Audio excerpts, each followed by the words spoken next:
Mwaka 1941 kundi la vijana Thailand linakubaliwa kujiunga na jeshi kama askari wapya. Hivyo kila mmoja anapigwa picha na utambulisho. Baada hapo wanaingia bandarini kwa siri, ambapo Moki anawatoza sarafu chache ili aonyeshe ndani ya boti.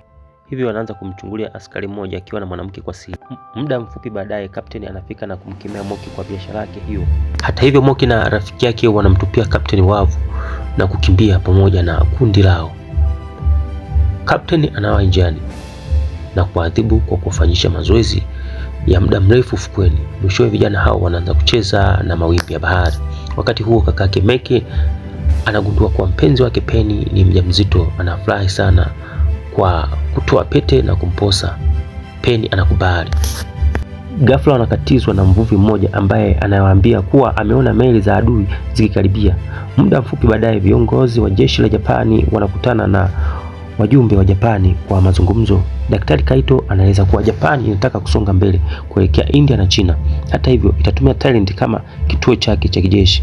Hata hivyo serikali ya Thailand imekubali kulipa fidia na kutoa vifaa vyake kusaidia jeshi la Japani. Kaito anaonyesha video ya silaha yao ya jaribio la kibiolojia. Mwanaume mmoja anaonekana akiteseka kwa maumivu makali kabla uso wake haujabadilika na kuwa kutisha. Kamanda wa Thailand anakubali kuruhusu kutumia kambi yao. Baada hapo wanajeshi wanawekwa kwa tahadhari kubwa na askari wanaandaliwa. Hata hivyo Moki anaamua kurudi nyumbani kwao. Kapteni anafika nyumbani kwa kina Moki na kumwambia mama yake Tani kuwa askari wote wanapaswa kuripoti kazini. Tani ambaye tayari amepoteza mume wake vitani hataki kupoteza mtoto wake pia. Hata hivyo anabishana na kapteni ili kumpa Moki muda wa kutoroka kupitia mlango wa nyuma. Moki anapofika msituni anakutana na Meki ambaye anamuita mwoga kwa sababu ya kukimbia matatizo yake. Moki anamcheka na kumpigia sauti kwa dhihaka akisema hata baki kusubiri kuuawa vitani. Anamkumbusha kuwa hakuwahi kutaka kuwa mwanajeshi kama wengine wa familia yao. Wakati huo ufukweni askari wa Thailand wanauawa bila huruma na jeshi la Japani. Miili inaanguka. Moki anarudi haraka na kujiunga na wenzake ambapo wamejificha kwa hofu. Kapteni anajaribu kuhamasisha vijana kupigana lakini anapigwa risasi papo hapo na kufa. Mapigano yanapoanza kupungua, Moki anawashawishi wenzake wakimbie. Karibu na hapo kuna sanduku la Kijapani linafika ufukweni. Ghafla linafunguka na Rodick anatoka ndani yake. Baadaye msituni askari vijana wanaendelea kukimbia lakini kiumbe kisichojulikana kinaanza kuwashambulia mmoja baada ya mwingine. Baada ya kukimbia kwa muda mrefu, Moki anatambua kuwa amebaki peke yake. Katika kinamasi anazama mwili wote na kufunikwa na maji. Ghafla mkono unamvuta kutoka majini. Anapoinua macho yake anagundua kwa hofu kuwa ameokolewa na Rodick na wote waliomzunguka wamegeuka kuwa zombi. Ofisini viongozi wa Thailand na Kaito wanapokea taarifa kuwa serikali ya Thailand imeomba kusitisha mapigano na imeanza mazungumzo na Japani. Muda mfupi baadaye kikosi cha doria kinafika msituni na kuona mifupa ikining'inia kwenye mizabibu. Mzabibu huo unaanza kutikisika, jambo linalowavutia Rodick waliokuwa wamejificha. Askari wanafungua moto mara moja na kuangusha Rodick hao. Baada ya kupiga risasi kwa muda, wanaporudi kuchukua miili hiyo wanagundua kuwa Rodick wametoweka. Wanapogeuka nyuma wanamkuta kiongozi wao akiwa amepoteza nusu ya kichwa chake huku Rodick akila mabaki yake. Rodick wengine wanarudi na kuwashambulia na kuwashtukiza. Kambini mwanamke mmoja anatafuta kwa hofu mume wake aliyepotea. Penny anafanya kazi kama muuguzi na anamfariji na kumwambia kuwa vikosi vya uokoaji vitawapata. Redio inatangaza kwa mazungumzo kuwa Japani ni washirika, hivyo wanatakiwa kuunga mkono wanajeshi wa Japani. Baadaye Meki anaingia msituni kumtafuta Moki. Anasikia sauti na kuifuata kwenye shimo lenye vigingi ambapo anamwona askari akiwa chini. Meki anashuka na kumsaidia lakini anagundua kuwa mshtuko kuwa ni Rodick aliyepoteza sehemu ya uso wake. Rodick huyo anamshambulia Meki, anatumia kigingi kujilinda. Ingawa anachomwa kichwani, Rodick huyo haachi kusogea. Meki anapoanza kupanda shimoni, Rodick anamvuta mguu na saa yake inaanguka.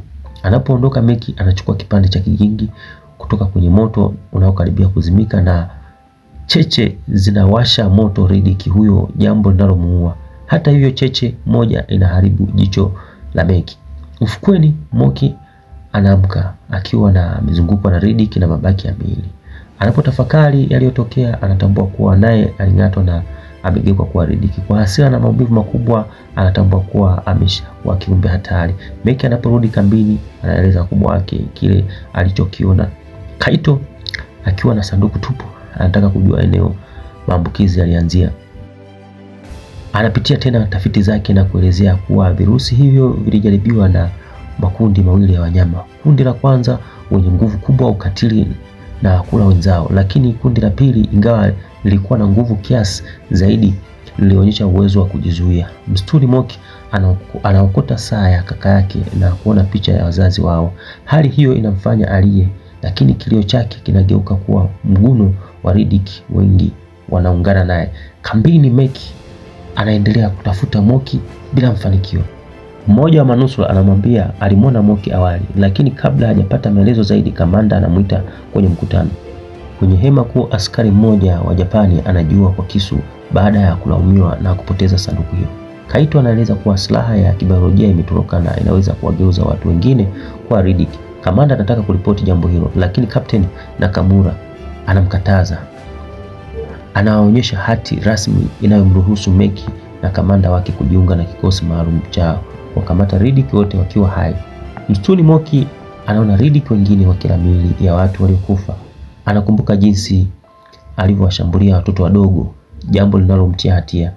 Anajaribu kujiua na kutumia bunduki, lakini mwili wake unaanza kutoa joto kali na mikono yake inawaka moto. Riddick mwingine anamzima na kumfunika na matope.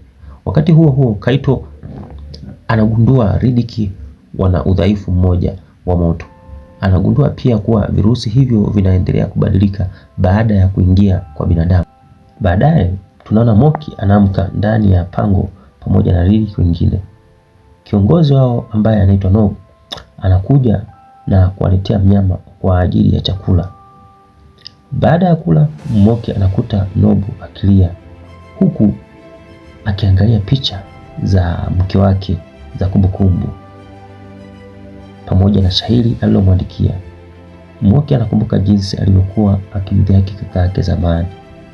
Nobu baadaye anaonekana akimwona mke wake kama mzimu mbele yake.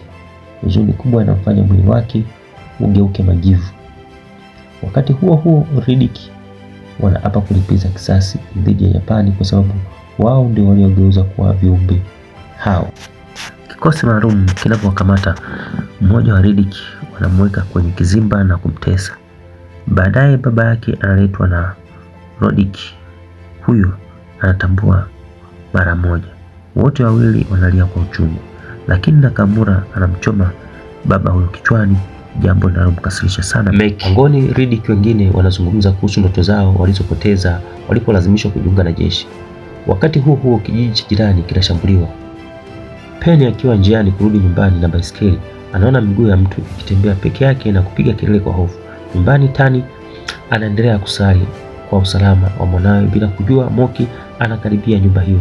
Picha moja inapoanguka kutani, anaiona kama ishara mbaya na kufunga dirisha.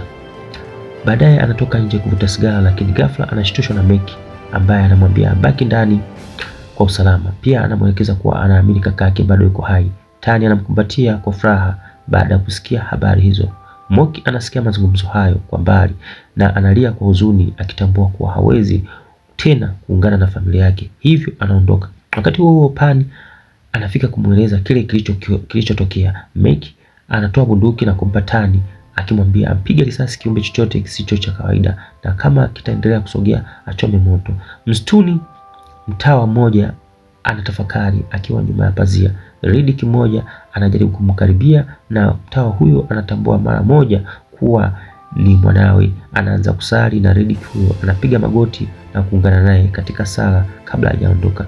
Karibu na hapo, Riddick mwingine anamkimbiza mama na mtoto wake. Msichana anapoanguka, Riddick huyo anawafikia, lakini anasimama ghafla baada ya kutambua kuwa binti ni mwanae. Kamanda anawatambua Riddick hao kuwa ni askari wake wa zamani, hivyo anawageukia wanajeshi wa Japani na kuanza kuwapiga risasi ili kuwalinda. Kwa bahati mbaya, msaidizi wake anauawa mara moja. Kamanda naye anapigwa risasi na kabla hajafa anamwona Moki miongoni mwa Riddick kumwambia akimbie.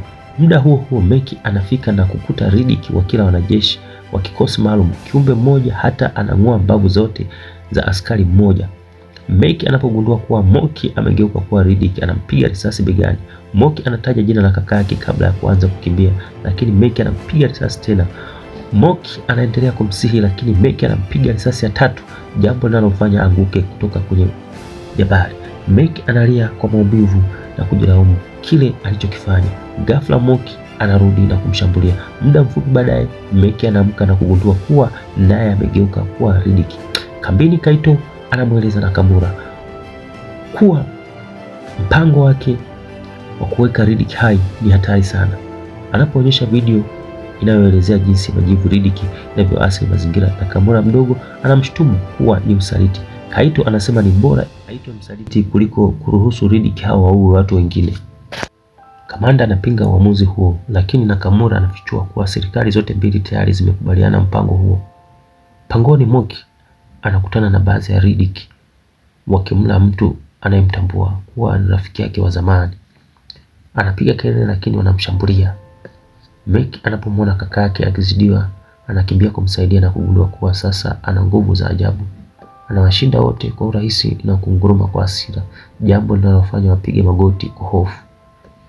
Riddick mwingine anaingia pangoni na kueleza kuwa alikamatwa na kuteswa, lakini alifanikiwa kutoroka.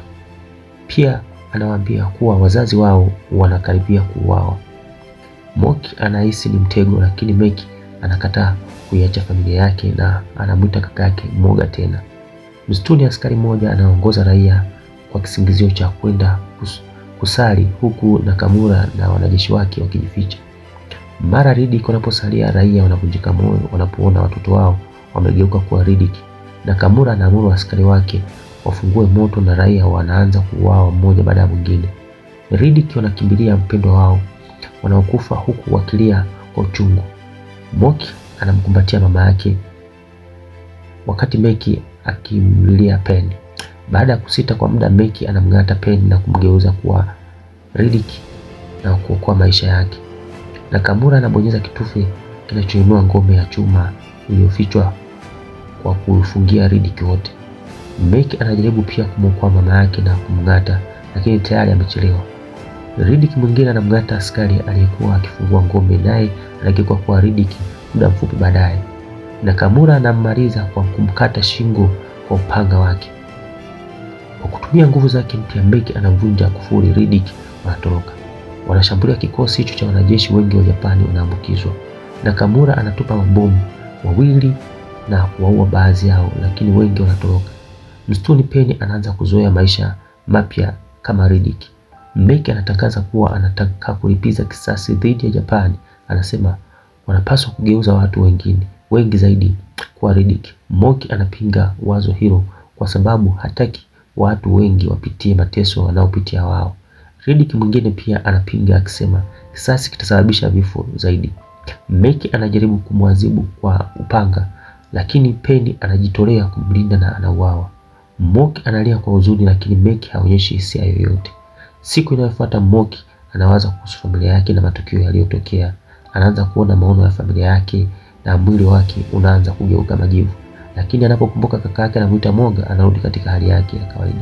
Kambini, Nakamura anamuita Kaito kwa kumpiga risasi. Anamuua Kaito kwa kumpiga risasi. Baadaye anagundua kwenye maandishi ya Kaito kuwa udhaifu wa Riddick ni moto, hivyo anaamuru askari wake walete kifaa cha kurusha moto. Wanapowafuatilia Riddick pangoni, wanakuta maelfu ya vimulimuli gizani zilizotanda. Riddick wanawashambulia na kwanza kuwaua mwanajeshi mmoja baada ya mwingine. Kifaa cha kurusha moto kinalazimisha kukimbia, lakini mapambano yanaendelea. Hatimaye wanajeshi wengi wa Japani wanauawa. Nakamura peke yake anasalia. Anajifunika na matope ili Riddick wasimtambue, lakini vimulimuli vinamsaliti. Riddick wanamshambulia na kumng'ata, naye anageuka kuwa Riddick. Wakati huo huo anafika Moki kukuta kifaa cha kurusha moto kikiwa chini.